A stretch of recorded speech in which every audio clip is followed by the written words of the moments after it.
Kapela. Nashukuru huduma ya msaada wa Mama Samia. Leo hii ninacheka na ninacheka, imetusaidia sisi wanyonge.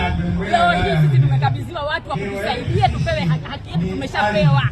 Maana yake tunalia kila siku, huu ni mwaka 15 tunahangaishwa na huyu tajiri, lakini leo hii Mwenyezi Mungu Mama Samia katuletea msaada wa kisheria sisi tusiokuwa na uwezo.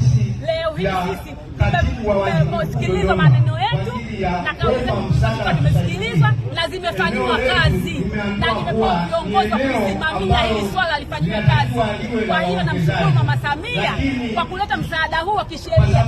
Sisi masikini tuliokuwa hali ya chini tunapata watu wa kutusaidia na sisi tukasikilizwa. Kwanza hongera Mama Samia, maana yake mimi nilikuwa sina uwezo wa kutafuta wakili, lakini leo hii umeniletea watu wa kunisaidia bure.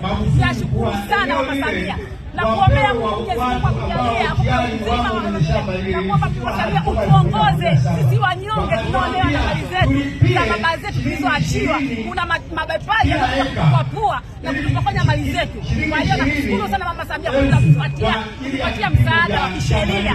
Leo hii mimi nitaenda kulala mpaka asubuhi na nitalala tena. Mwenyezi Mungu tunashukuru, alhamdulillah, na kuombea Mama Samia Mwenyezi Mungu akujalie kwa kutupatia msaada huu wa kisheria sisi wanyonge. Leo tukasikiliza, ni mwaka wa 15 tunahangaika na mali ya baba yetu, lakini leo hii kwenye msaada wa kisheria. Asante Mama Samia, nimepata viongozi wa kunisimamia TAKUKURU na wote wananisimamia mimi. Kwa hiyo nakushukuru Mama Samia kwa kutuletea msaada huu. Mwenyezi Mungu akujalie sana kutukumbuka sisi wanyonge. Mama Samia oye!